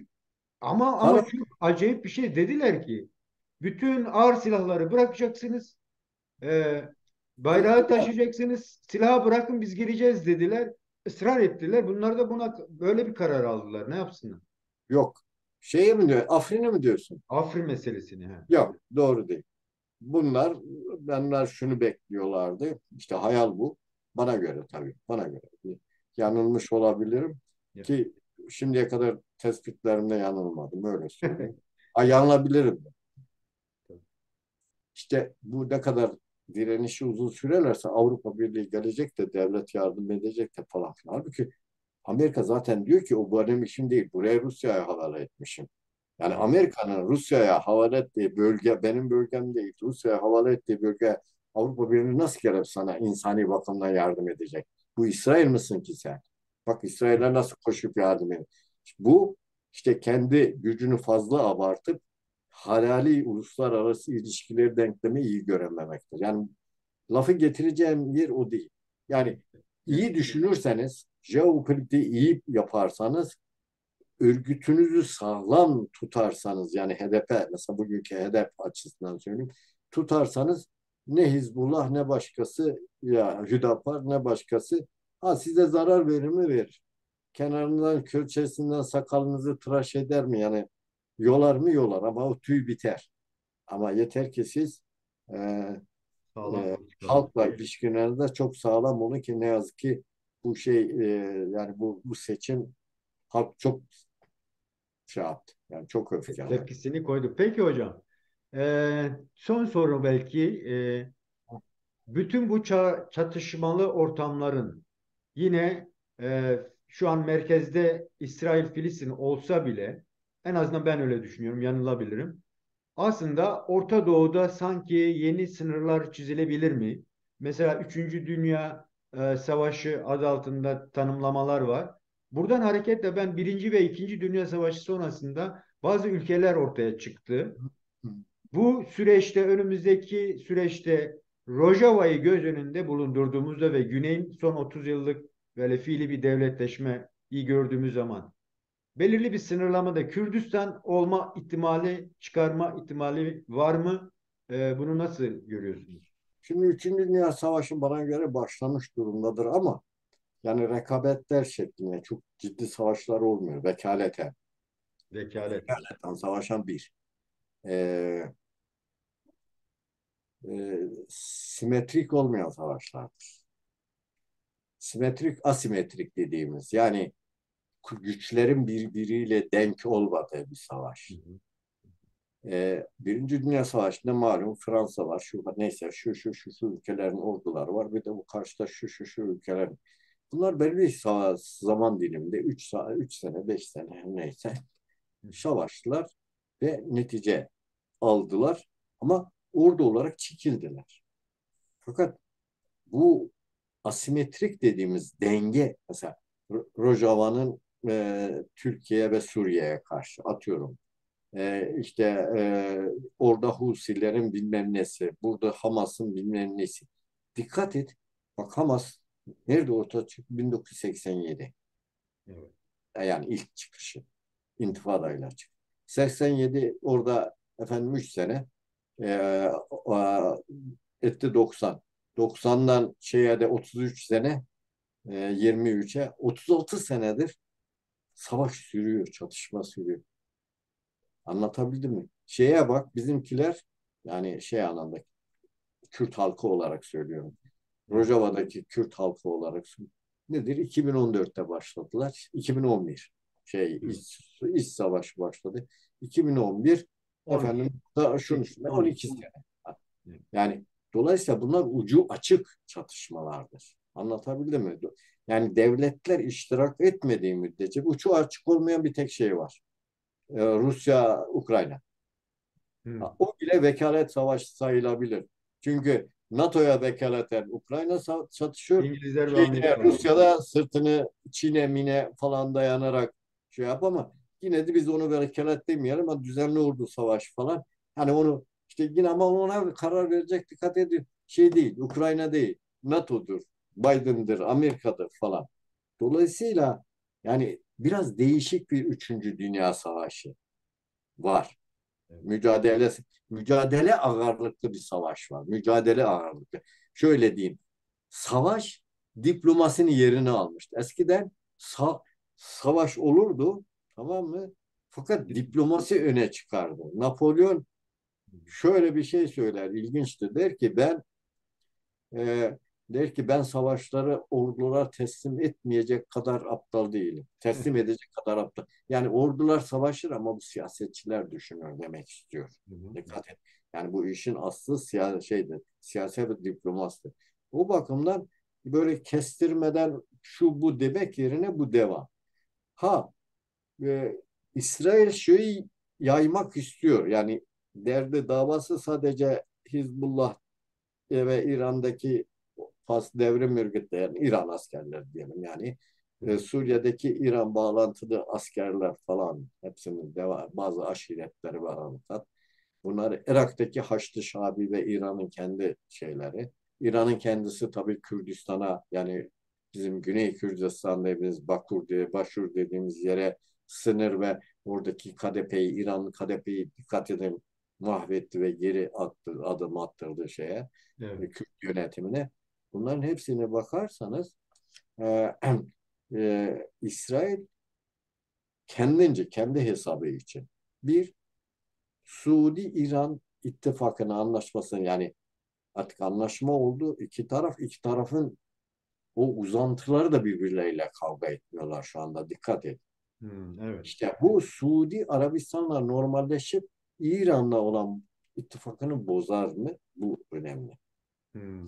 İki, İsrail Amerika'yı hala ikna edebilmiş değil. Öteden beri ikna edemedi ama Amerika'yı ya biz bir kara operasyonuyla ama yoğun yani 500 bin askerle falan anlatabiliyor. İşte diyelim ki 2000 uçakla falan işte 5000 füzeyle falan İran'a girelim falan kara operasyonu işte Kürtleri de yanımıza alalım işte şunu alalım falan filan. Bunu fiili olarak yapmadığı müddetçe ya da İran'ın Lübnan'daki uzantıları Hizbullah ve işte devrim muhafızları, Suriye'deki muhafızları, milisleri İran bunları temizlemediği müddetçe şu olur, savaş yayılma ihtimali durur ama temizlerse, tabii bu biraz imkansız gibi temizlerse, evet savaş yayılma, temizlerse şeydir, dengeler değişir.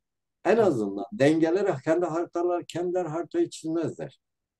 Kürtler o boşluktan istifade Kürtçe bir laf vardı dedi, diyecek ki küçük düvezne hevdi şoğlu şıvan arası. Yani şu Evet. şey, iti de boğuşursa çobanın işi rast gelir falan böyle güzel bir kelime var.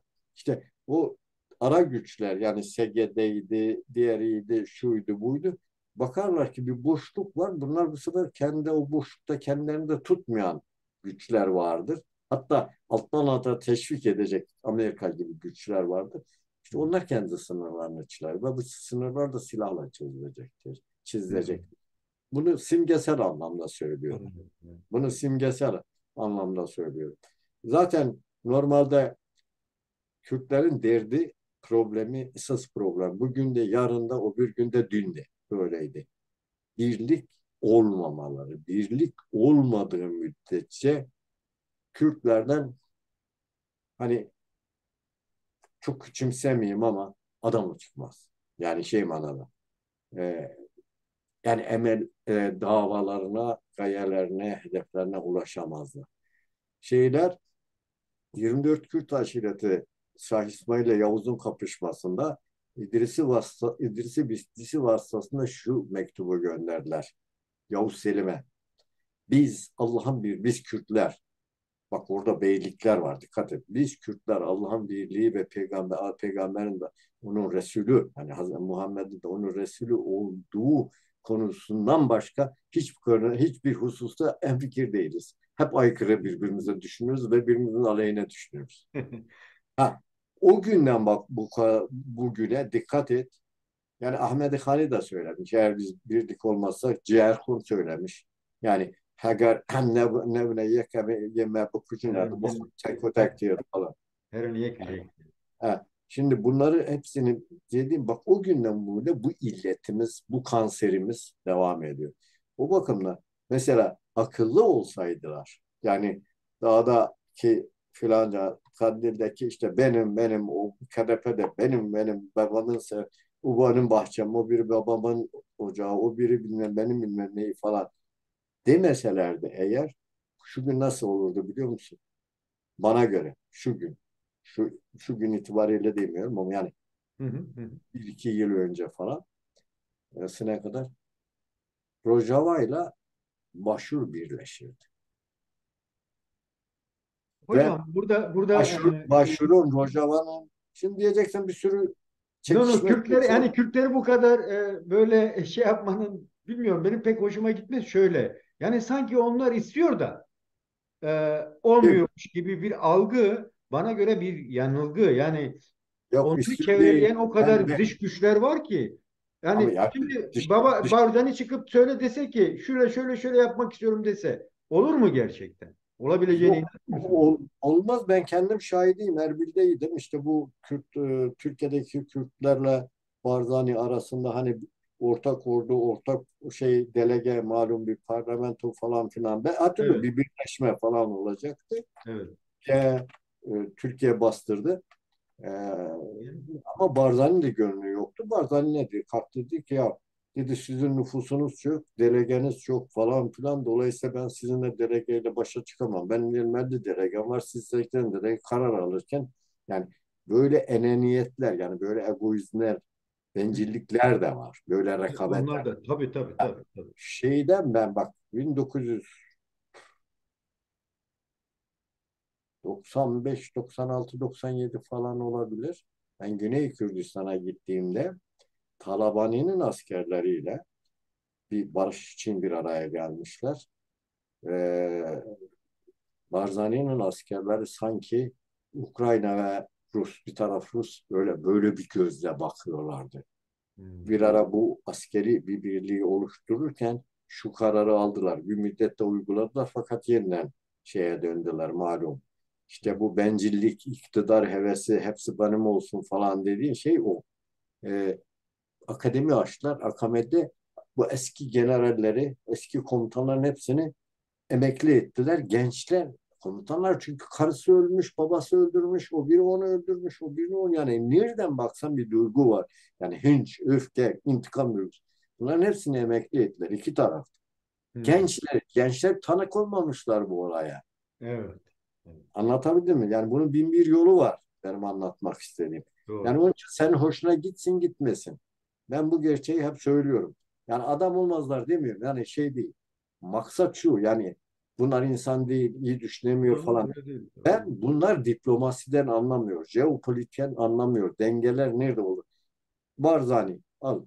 Kalktı Amerika dedi ki kardeşim yani sen bir sene ertele bu 2017 referandumunu. Ertele bak ben sana arka çıkarım bir sene sonra. Yok inat etti ama daha kötüsü vardı orada. Şimdi insan referandum yaparken nedir? Bir milli Kürdistan için değil mi yani? Bir milli birliktir değil mi? Şimdi Tabii. milli birlik için Yekiti yani Yeneke'yi yanına alman lazım. Diğer o İslamcı partileri yanına alırsın. İşte Oran vardı. evet yani bir program olarak işte Goran'ı yanına alman lazım. He. Şu bu. İslamcılar vardı. Ha, Evet. ha. Hepsi. Yani çünkü milli şey diyorsun, ha, milli dava diyorsun. Tersine hepsiyle bozuşmuş. Parlamentoda Goran'ın milletvekili parlamento başkanı iken şeye sokmadılar, parlamentoya sokmadılar. Yani sırf itiraz ediyor diye. Yani bizim şartlarımız var, zamanı değil, şu değil, bu değil falan. Ne oldu? İşte o referandumda kaybetti. Üç ülke, Irak, Türkiye, İran girdi, ambargo uyguladı, canına okudular. Anlatabildim mi? Bir işin bu tarafı var ama topraklarının kaybettiği topraklarının %45'ini kaybetti. Yani o zamana kadar elinde olan Kerkük Merkü dahil yani o zaman Kürdistan'ın diyelim ki işte %100 yani onun Kürdistan bölgesi Kerkük'ü de dahil et çevresi tabii sadece Tuzur, Mato, şu bu falan %45'i Diyala değil. O zaten Irak Anayasası'na göre 140. madde zaten sorunlu bölgeler değil miydi? Evet ihtilaflı bölgelerde yani var öyle. Ama işte o ihtilaflı bölgelere Irak'ın zayıf olduğu zaman da hükümetin birbirine düştüğü zaman da bunlar şey yaptılar, aldılar. İyi de Evet. yaptılar. Ya, Fakat iyi bir ne çıkış. oldu? Ne oldu bu sefer?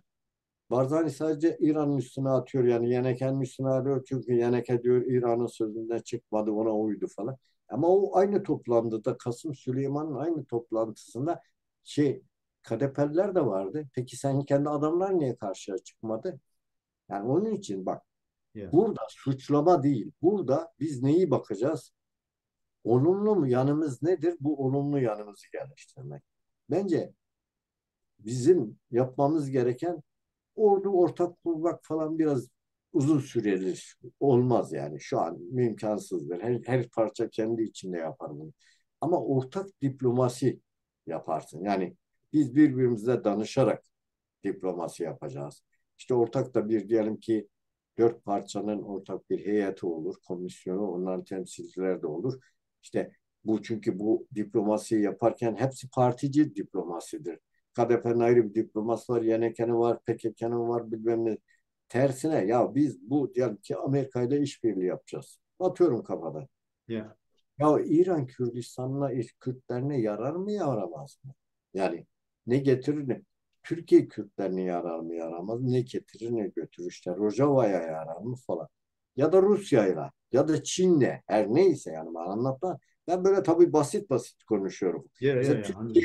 Türkiye şey, bir uydu devlet gibi Türkiye'nin bütün emirlerini kabul mü edelim, yoksa bazı şeylerde icabına itiraz edelim?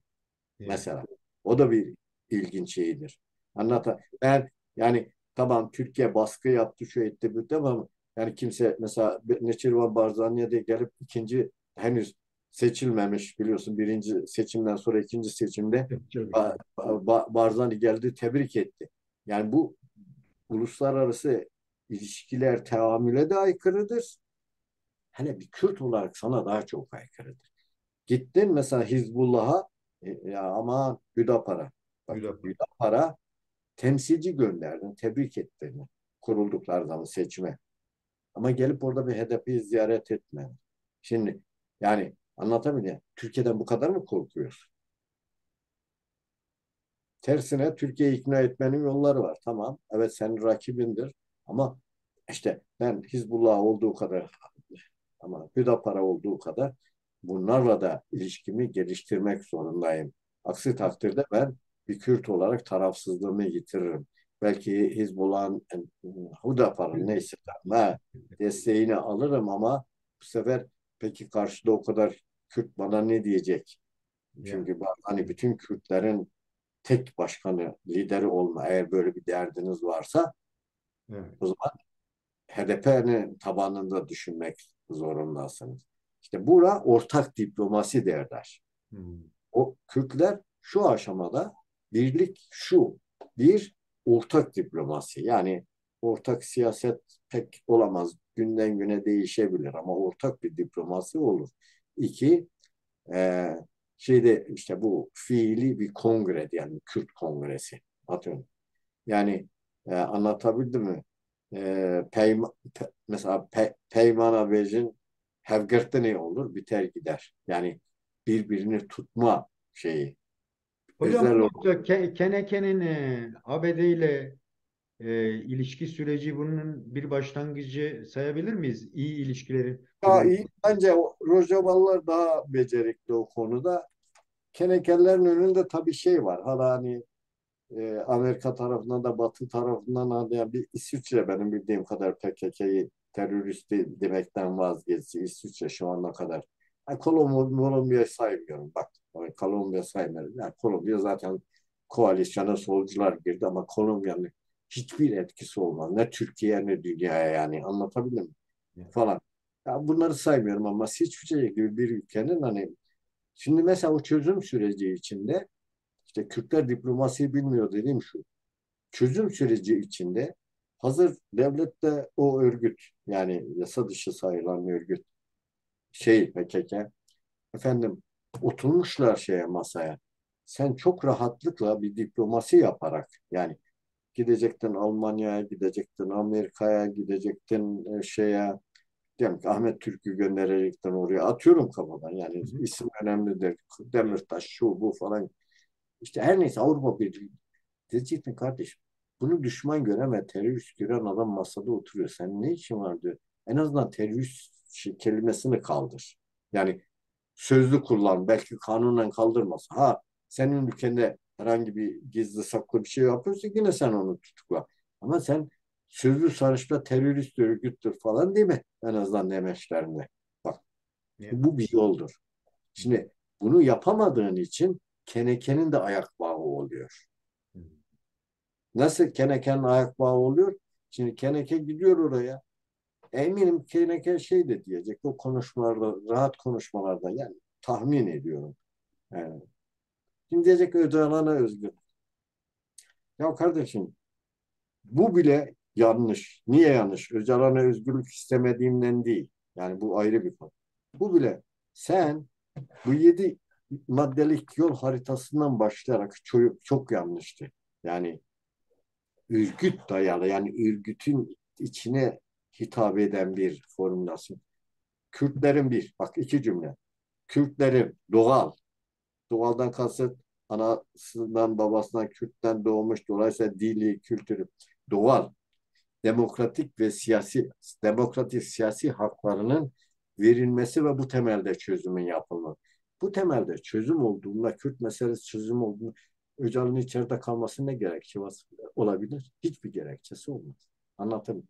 Belki Türkiye o zaman kamuoyundan kolay çekinerek önce ev hapsini alır, sonra zaman içinde unutturur. O da zaten der. O Evet. Öcalan da öyle demişti. Zaten siz bunları Ama yaparsanız benim adam öyle kardeşim demişti olmaz. ama Ya, yani mesela Lozan Anlaşması şeyine geliyor. Uzatmayayım çok fazla oldu. Ee, evet. Lozan Anlaşması'nın şeyine baktım o toplantılara falan. Mesela çok az böyle yabancı diplomat vardı falan. Evet bir sürü 52 bin, 152 bin net örgüt dağıtmış ama nedir? İtalya'da bilmem ne sendikası bilmem ne. Ya bu sendika mendikalarla falan bu halk diploması. Bunu her gün yapabilirsin. Sen karar vericileri yani İngiltere'de diyelim ki Lordlar kamerasında atıyorum ki mesela vardır Lord Avebury falan diye adamlar var. İşte şeyde sen bunlardan 5-6 kişi getirip bu Lozan konferansta konuştursaydın daha dinlenir olur. Ama ayrıca orada mesela 2 slogan var birbiriyle çelişki. Birisi diyor ki Öcalan tecritin kaldırılması, birisi Öcalan'a özgürlük. Şimdi hangisi? Özgürlük mü tecritin kaldırılması? Yani ikisi farklı şey. Anlatabildim mi ne demek? Mesela o sırada Kolombiya'da da bir Öcalan şeyi yaptılar. Konferans. İşte güç dağılımı. Ya oradaki konferansta oradaki devlet karar bile alsa Öcalan'a özgürlük olsun diye falan. Kimin umurunda? Kolombiya nereye, Türkiye nereye? Ne kadar etkisi var? Yani diplomasi farklı bir olaydır. Anlatabildim mi? Yani dolayısıyla akıllı olacaklar Kürtler. Akıllı deden kafalarını kullanacaklar. Zeki yollar bulacaklar. Dostla düşman arasında ve ara güçleri kısmında çok ince diplomasi yani ayrım yaparak böyle hani bir doktor nasıl böyle kılcal damarları yaparak ameliyat ediyor öyle olmadığı müddetçe şeyidir başaramazlar. Yani hani her Kürdün gönlünden şey geçer ayrı bir konu. Hani diyelim ki bir Kürdistan geçebilir. Fakat Kürdistan geçmesi yetmiyor her Kürdün. Oraya varacak yolları anlatmak. Değerli arkadaşlar, değerli dostlar, bugünkü çalışmamızı sonlandırmış bulunuyoruz. Değerli gazeteci, araştırmacı, yazarımız, değerli Kürt bilgini diyeceğim ben, Kürt aydını Faik Bulut'la Orta Doğu'yu ve Filistin-İsrail Savaşı ona bağlantı olarak Kürtler ne yapabilir, ne edebilir tartışmaya çalıştık. Kendisine çok teşekkür ediyorum. İyi günler diliyorum. Hocam varsa bir katmak istediğiniz bir şey tekrar. Yok yok yani izleyiciye teşekkür ederim. Umarım beğenirler. Peki çok teşekkür ederim. Sağ olasın hocam. Görüşmek üzere. Görüşmek üzere.